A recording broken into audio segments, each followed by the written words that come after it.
பெரம்பூர் பேரக்ஸ் ரோட்டில் இயங்கி வரும் கனரா வங்கி கிளை முறையாக செயல்படாததால் பொதுமக்கள் அவதிப்படுவதாகவும், மேலும் வங்கியில் போதிய ஊழியர்களின்றி பொதுமக்களை அலட்சிய போக்கில் நடத்துவதாகவும் பல்வேறு குற்றச்சாட்டுகள் எழுந்து வருகிறது.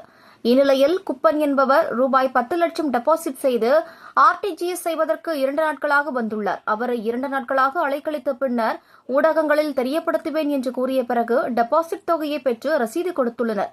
இதுபற்றி மக்கள் முரசு கட்சியின் தலைமை நிலைய செயலாளர் வழக்கறிஞர் பிரபாகரன் செய்தியாளர்களிடம் கூறியதாவது: வணக்கம் சார். வழக்கறிஞர் பிரபாகரன், மக்கள் முரசு கட்சி தலைமை நிலைய செயலாளராக சார். நேற்று பார்த்தீங்கன்னா கனரா பேங்க் பெரம்பூர் பேரக்ஸ் ரோட்ல வந்திருந்தேன். 10 லட்ச ரூபா டெபாசிட் RTGS பண்ணணும்னு சொல்லி வந்திருந்தேன். நேற்று பார்த்தீங்கன்னா கரெக்டாக ஒரு 10:30 மணிக்கு வந்தேன். என்ன 3 மணி வரையும் வெயிட் பண்ண வச்சுட்டு கடைசி டைம்ல பேங்கோட கிராஸ் லிமிட் ஏறிச்சு, இங்க 10 லட்ச ரூபா டெபாசிட் பண்ண முடியாது அப்படின்னு சொல்லிட்டாங்க. ஏன் மேடம் இப்ப சொல்றீங்க அப்படின்னு கேட்டேன். இல்ல சார், பேங்க் டைம் க்ளோஸ், உங்களுக்கு ரொம்ப அர்ஜென்ட்டா இருந்தா வேற பேங்க்ல போய் பண்ணிக்கோங்க அப்படின்னு சொல்லிட்டாங்க. இல்ல மேடம், நாங்க இந்த பேங்க்ல தான் RTGS பண்ண முடியும், வேற பேங்க்ல பண்ண முடியாது அப்படின்னு சொல்லியிருந்தேன். அக்கௌண்ட் ஹோல்டு நாங்க இங்கதான், இந்த பேங்க்ல தான் நாங்க அக்கௌண்ட் ஹோல்டு, RTGS இந்த பேங்க்ல தான் எடுக்க முடியும் அப்படின்னு சொல்லியிருந்தோம். சரி, காலையில 10 மணிக்கு வர சொல்லியிருந்தாங்க. நான் காலையில மறுநாள் 10 மணிக்கு வர சொன்னாங்க. நான் 10:30 மணிக்கு வந்திருந்தேன். அப்புறம் பேங்க் டெபாசிட்ல 10 லட்ச ரூபா பண்ணும்போது இந்த சோர்ஸ் ஆஃப் இன்கம் எங்கன்னு கேட்டாங்க. அதுக்கு நான் பேன் கார்டு அட்டாச் பண்ணியும் சோர்ஸ் ஆஃப் இன்கம் லெட்டர் எழுதியும் கொடுத்தேன்.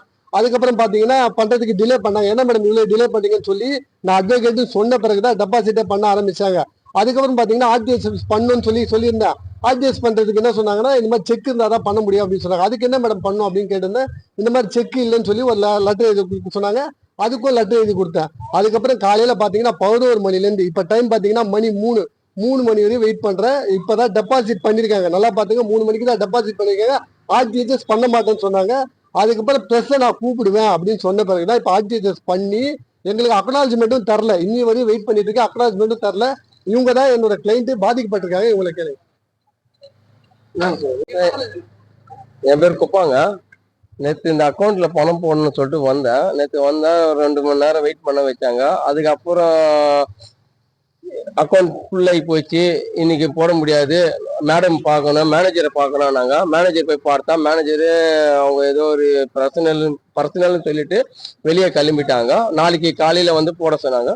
மறுநாள் காலைல வந்துட்டோம்.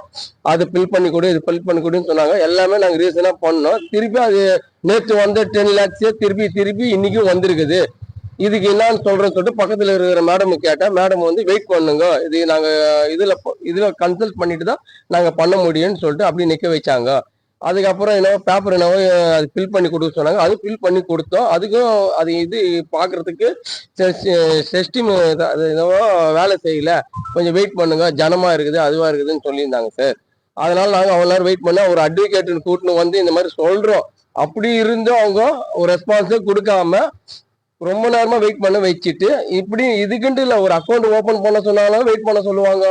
அப்புறமா ஆள் இல்லை, நாளைக்கு வாங்குவாங்க, இப்படியெல்லாம் சொல்லுவாங்க மேடம். அதனாலதான் நாங்க வெயிட் பண்ணிருந்தோம். ஒரு அட்வொகேட் சொல்லி அவங்க கேட்கலன்னா அப்ப என்ன ரெஸ்பான்ஸ் கொடுக்குறாங்க? அவங்க உட்காந்து இருக்கிற சீட்டுக்கு என்ன மரியாதை கொடுக்குறாங்க?